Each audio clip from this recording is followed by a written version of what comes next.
لعاب دہن کا عالم یہ تھا. لعاب دہن جس کو ہم اپنی زبان میں تھوک کہتے ہیں، لیکن نبی کا تھوک نہیں ہے، اس کو ہم ادب میں کہتے ہیں لعاب دہن. یہ جملے ہمارے بچوں کو یاد ہونا چاہیے کہ نبی کے لعاب کو کیا کہتے ہیں، تھوک کو لعاب دہن. یہ ادب ہے سرکار کا. ہمارا تھوک ایسا جہاں تھوک دو تو جراثیم ہو جائے.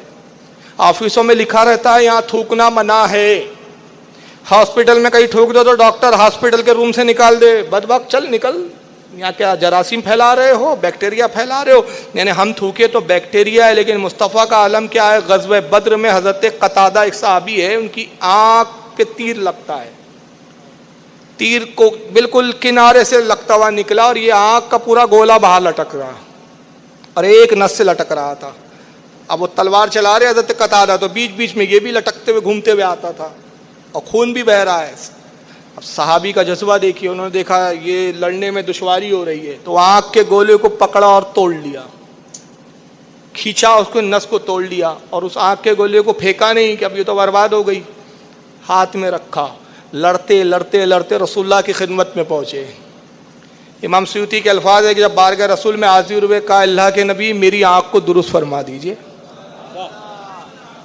اب وہابی جی کا عقیدہ کیا ہے، نبی اپنی بیٹی کو نہیں بچا سکتے، کسی کو شفا نہیں دے سکتے، کسی کو فائدہ نہیں پہنچا سکتے.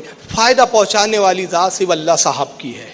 ہم نے کہا بے شک حقیقی نفع دینے والا، حقیقی شفا دینے والا پروردگار ہے، لیکن رب کائنات نے مصطفیٰ کو ذریعہ بنایا ہے، یہ طاقت و قوت دی ہے.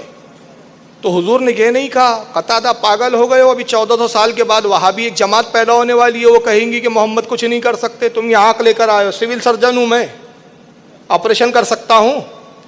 حضور نے کیا کہا، امام سیوطی کی میں روایت پیش کر رہا ہوں، اس روایت کو بہت لوگوں نے پیش کیا لیکن میں امام سیوطی کے الفاظ میں بتا رہا ہوں. سرکار نے کیا کہا قتادہ دو چیزیں تجھے پیش کرتا ہوں، ان میں سے کسی ایک کو قبول کر.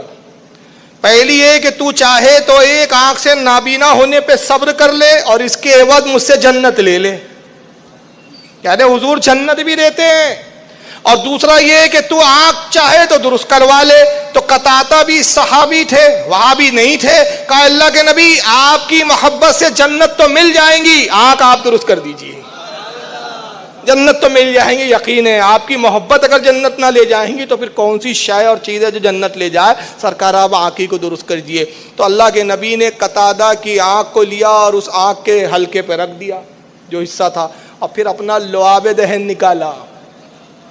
کسی کا آپریشن ہو جائے نا، وہابی جی کا آپریشن ہو جائے، آپ جانا اور اس میں تھوکنا اس کی آنکھ میں، تو وہ بھی گالی بکیں گا اور ڈاکٹر بھی بھگائیں گا. بولیں گا کیا کر رہے، کہنا نبی کی سنت ادا کر رہا ہوں. بہت اہل حدیث بنتی ہو نا، اس حدیث پر بھی عمل کر کے دکھا دو.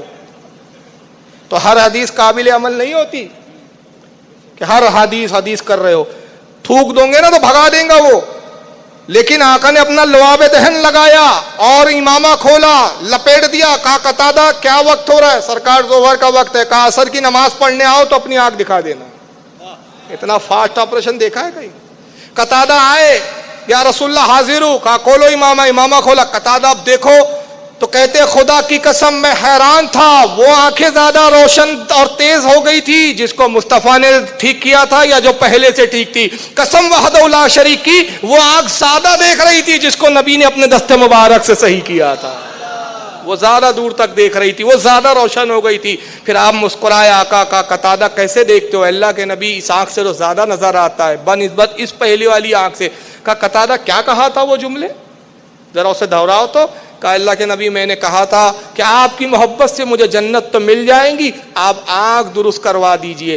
کہا قتادہ بہت ہوشیار نکلے، اللہ رسول کو یہ جملے بڑے پسند آئے. جاؤ جنت بھی دی گئی، آنکھ بھی درست کر دی گئی، جنت بھی لے جاؤ.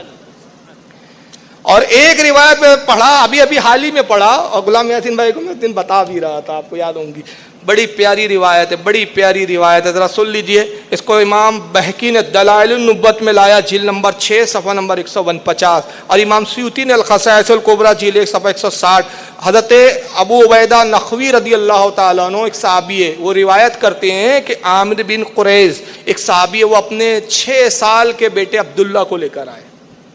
عامر ابن قریظ رضی اللہ تعالیٰ عنہ 6 سال کے اپنے ایک بیٹے کو لے کر آتے حضور کی بارگاہ میں. کہتے اللہ کے نبی اس کو کچھ تبرک عطا فرما دیجئے.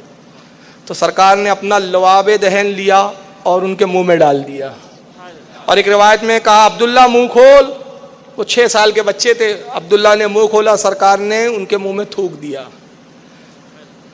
تو دیکھیے وہ صحابی کے بچے تھے, وہابی کے بچے نہیں تھے. وہابی کا بچہ ہوتا اور اگر آپ تھوک دے یا کوئی بزرگ تھوک دے تو گالی بک دے گا وہ, لیکن وہ صحابی تھے. وہ لعاب کو انہوں نے کیا کیا, بڑے مزے سے چوس رہے تھے, مزے لے لے کر. تو حضور مسکراتے تھے اور ان کو کہتے تھے اے عامر دیکھ رہے ہو یہ بچہ کیسے مزے لے لے کے چوس رہا ہے. کہا اللہ کے نبی آپ کے لعاب میں وہ مٹھاس ہے جو دنیا کی کسی کائنات کی چیز میں نہیں.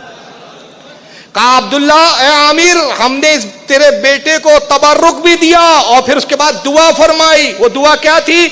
راوی حدیث کہتے ہیں حضرت ابو عبید نخوی رضی اللہ تعالیٰ عنہ, عبداللہ جب بڑے ہوئے تو نبی کے لعاب کا اثر یہ ہوا کہ اپنے ساتھیوں کے ساتھ چلتے تھے اور جب پانی ختم ہو جاتا ان کے ساتھی آتے کہتے عبداللہ پینے کے لیے پانی نہیں ہے, وضو کے لیے پانی نہیں ہے. تو آپ تیر اور کمان لیتے اور ایک بڑے پتھر کے پاس جاتے اور تیر پتھر پہ مارتے, جیسی تیر پتھر پہ مارتے پانی کا چشمہ جاری ہو جاتا تھا.